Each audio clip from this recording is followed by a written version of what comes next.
Olá a todos, como estão? Meu nome é Vitor, o Divino Filosófico. Bem-vindo ao meu canal no YouTube e ao meu podcast no Spotify. E hoje vamos dar continuidade ao Kybalion, lendo o capítulo sobre o quinto princípio hermético, que é a lei do ritmo. Então vamos lá. O ritmo. Tudo tem fluxo e refluxo. Tudo tem suas marés. Tudo sobe e desce. Tudo se manifesta por oscilações compensadas. A medida do movimento à direita é a medida do movimento à esquerda. A ritmo é a compensação. O Kybalion. O quinto grande princípio hermético, o princípio de ritmo, encerra a verdade que em tudo se manifesta um movimento proporcional, um movimento de um lugar para o outro, um fluxo e refluxo, um movimento para diante e para trás, um movimento semelhante ao pêndulo, uma maré baixa e uma maré alta, entre os dois polos que se manifestam nos planos físicos, mental e espiritual. O princípio de ritmo está em relação com o princípio de polaridade descrito no capítulo anterior. O ritmo se manifesta entre os dois polos estabelecidos pelo princípio da polaridade. Isso não significa, porém, que o pêndulo do ritmo vibra nos polos extremos, porque isso raramente acontece. Com efeito, na maioria dos casos, é muito difícil estabelecer o extremo polar oposto. Mas a vibração vai primeiro para o lado de um polo e depois para o de outro. Há sempre uma ação e uma reação, uma marcha e uma retirada, uma alta e uma baixa, manifestadas em todos os tons e fenômenos do universo. Os sóis, os mundos, os homens, os animais, as plantas, os minerais, as forças, a energia, a mente, a matéria e mesmo o espírito manifestam este princípio de ritmo. O princípio se manifesta na criação e destruição dos mundos, na elevação e queda das nações, na vida histórica de todas as coisas e, finalmente, nos estados mentais do homem. Começando com as manifestações do espírito, ou do todo, pode-se dizer que existem a elusão e a infusão, a expiração e a inspiração de Brahman, como diz a expressão dos Brahmanes. Os universos são criados, eles chegam ao ponto mais baixo de materialidade e logo começa sua vibração para cima. Os sóis nascem à existência e, sendo atingida sua maior força, o processo de retrocesso começa. E depois de éons de tempo, eles se tornam inertes, massas de matéria, esperando um outro impulso que novamente ponha suas energias interiores na atividade e começar um novo ciclo de vida solar. E assim é com todos os mundos. Nascem, vivem e morrem. É só renascer. E assim é com todas as coisas da figura e forma. Elas vibram da ação para a reação, do nascimento para a morte, da atividade para a inatividade, voltam para trás. Assim é com todas as coisas viventes. Nascerem, cresceram, morreram e depois tornam a nascer. Assim é com todos os grandes movimentos, as filosofias, os credos, os costumes, os governos, as nações e todas as outras coisas. Nascer, crescer, amadurecer, decair, morrer e depois renascer. A vibração do pêndulo está sempre em evidência. A noite segue o dia segue a noite. O pêndulo vibra do outono ao inverno e depois volta para trás. Os corpúsculos, os átomos, as moléculas e todas as massas de matéria vibram ao redor do círculo da natureza, da sua natureza. Não há coisa alguma que a absoluta inércia ou cessação de movimento. E todo movimento participa do ritmo. O princípio é de aplicação universal. Pode ser aplicada a qualquer questão ou fenômeno de qualquer dos diversos planos da vida. Pode ser aplicada a todas as fases da atividade humana. Sempre existe a vibração rítmica de um polo ao outro. O pêndulo universal sempre está em movimento. As marés da vida sobem e descem de acordo com a lei. O princípio de ritmo acha-se bem entendido pela ciência moderna e é considerado como uma lei universal aplicada às coisas materiais. Mas os hermetistas levam o princípio muito além. Sabem que as suas manifestações e influências se estendem às atividades mentais do homem e que isto se explica pela contínua sucessão de condições, estados, emoções e outras incômodas e embaraçosas mudanças que observamos em nós mesmos. Mas os hermetistas, estudando as operações deste princípio, aprendem a escapar da sua atividade pela transmutação. Os mestres hermetistas há muito tempo descobriram que, conquanto o princípio de ritmo seja invariável e sempre esteja em evidência os fenômenos mentais, ainda existe dois planos de sua manifestação, tanto quanto os fenômenos mentais estão incluídos. Descobriram que existem dois planos gerais da consciência, o inferior e o superior. O conhecimento deste fato habilita-os a subir ao plano superior e assim escapar da vibração do pêndulo rítmico que se manifesta no plano inferior. Em outras palavras, a vibração do pêndulo se realiza no plano inconsciente e a consciência não é afetada. A isto eles chamam a lei da neutralização. As suas operações consistem na elevação do ego acima das vibrações do plano inconsciente da atividade mental, de modo que a vibração negativa do pêndulo não é manifestada na consciência, e por essa razão eles não são afetados. É semelhante à elevação acima de uma coisa, deixando-a passar debaixo de nós.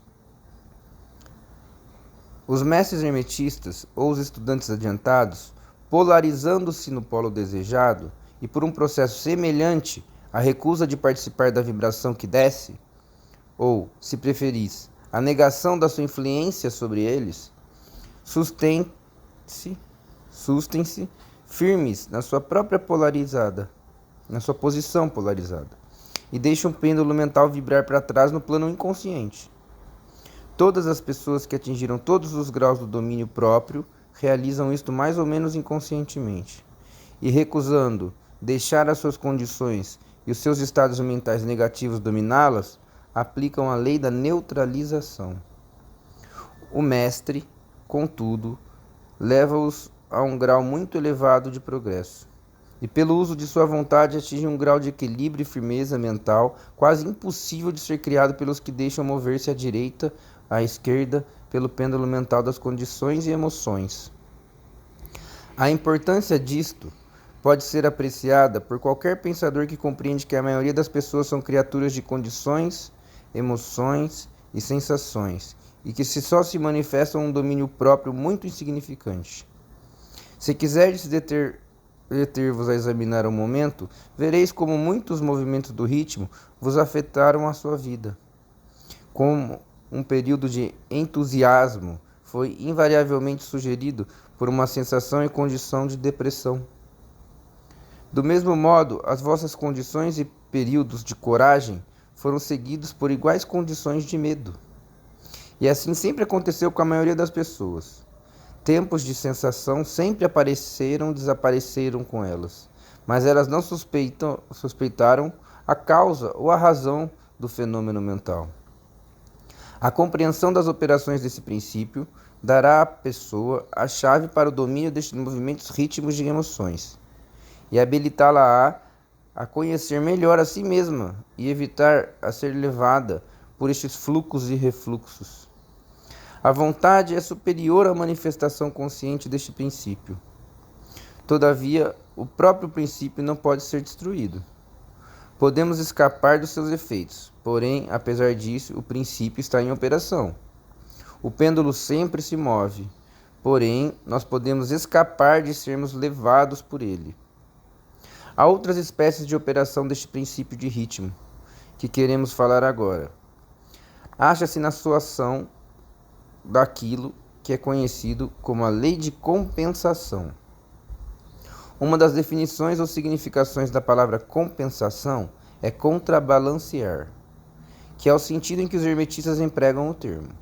É a lei da compensação a que se refere o Caille-Lyon, quando diz: a medida do movimento à direita é a medida do movimento à esquerda. O ritmo é a compensação. A lei da compensação é que o movimento numa direção determina o movimento na direção oposta, ou para o polo oposto. Uma balança ou contrabalança o outro. No plano físico, vemos muitos exemplos dessa lei. O pêndulo do relógio move-se em certa distância à direita e depois, numa igual distância, à esquerda. As estações balanceiam-se umas com as outras da mesma forma. As marés seguem a mesma lei. E a mesma lei é manifestada em todos os fenômenos de ritmo. O pêndulo, com brevidade, move-se numa direção e com a mesma brevidade na outra.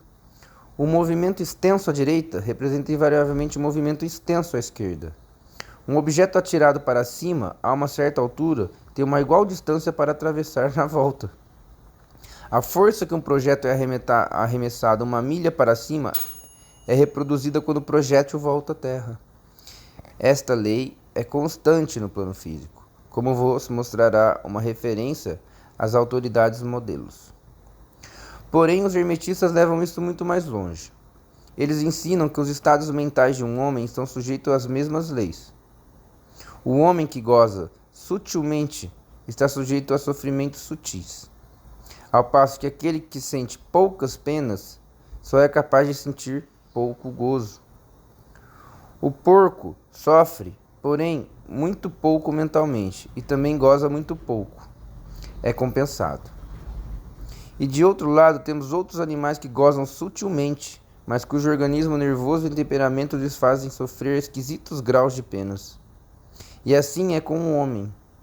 Existem temperamentos que permitem um grau muito inferior de gozo, e igualmente um grau inferior de sofrimento. Enquanto que há outros que permitem um gozo mais intenso, mas também um sofrimento mais intenso. A verdade é que a capacidade para o sofrimento ou gozo é contrabalanceada em cada indivíduo. A lei da compensação está aí, em constante operação. Contudo, os hermetistas ainda vão mais além neste assunto. Eles ensinam que antes que alguém possa gozar um certo grau de prazer, deverá ter movido proporcionalmente para o outro polo da sensação. Dizem, contudo, que o negativo é procedente do positivo.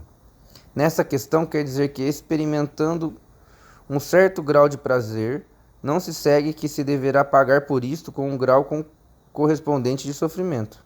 Pelo contrário, o prazer é um movimento rítmico concordando com a lei da compensação para um grau de sofrimento precedentemente experimentado na vida presente ou numa encarnação precedente. Isto traz nova luz sobre o problema de sofrimento. Os hermetistas consideram a cadeia das vidas como contínua e como formando parte de uma vida do indivíduo, de modo que, por conseguinte, o movimento rítmico, por esta forma, é compreendido enquanto que não teria significado sem que fosse admitida a verdade da reencarnação. Porém, os hermetistas pregam que o mestre ou estudante adiantado está habilitado, em grau elevado, a escapar do movimento para o sofrimento, pelo processo da neutralização antes mencionado, elevando-se ao plano superior do ego. Muitas das experiências que acontecem aos que vivem no plano inferior são evitadas e escapadas. A lei da compensação toma uma parte importante nas vidas dos homens e das mulheres. É sabido que geralmente uma pessoa paga o preço de tudo o que possui ou carece. Se tem alguma coisa, carece de outra. A balança é equilibrada. Ninguém pode guardar o seu dinheiro e ter a migalha de pão ao mesmo tempo. Todas as coisas têm o seu lado prazenteiro e desprazenteiro. As coisas que se ganham são sempre pagas pelas coisas que se perdem. O rico possui muito do que falta ao pobre, ao mesmo tempo que o pobre também possui coisas que estão fora do alcance dos ricos. O milionário poderá ter inclinado para muitos festins e a opulência com que sustentar todas as delícias e luxúrias da mesa, mas carece do apetite para gozar dela. Ele inveja o apetite e a digestão do trabalhador que carece da opulência e das inclinações do milionário, e que tem mais prazer com o seu simples alimento do que o milionário poderia ter, se o seu apetite não fosse mau, nem a sua digestão arruinada. Porque as necessidades, os hábitos e as inclinações diferem. E assim é através da vida. A lei da compensação está sempre em ação, esforçando-se para balancear e contrabalancear, e sempre vindo a tempo, sendo necessário diversas vidas para o movimento de volta do pêndulo do ritmo. E é isso. Essa é a quinta lei dos hermetistas, do Carbailon, que é a lei do ritmo. Aqui é bem bacana de entender, né? Como o pêndulo das coisas funciona, como tudo vai e volta com a mesma intensidade, mas que existe aí uma forma de escapar de vários sofrimentos, que é a forma de neutralização rítmica, elevando a sua vibração do pensamento, né? Para que você não seja atingido conscientemente pelo refluxo ou pela volta. E é muito interessante ele ter falado das reencarnações aqui. Isso me lembra uma passagem de Jesus falando que, por exemplo, não verás o reino do céu quem não nascer de novo. Isso prova a reencarnação.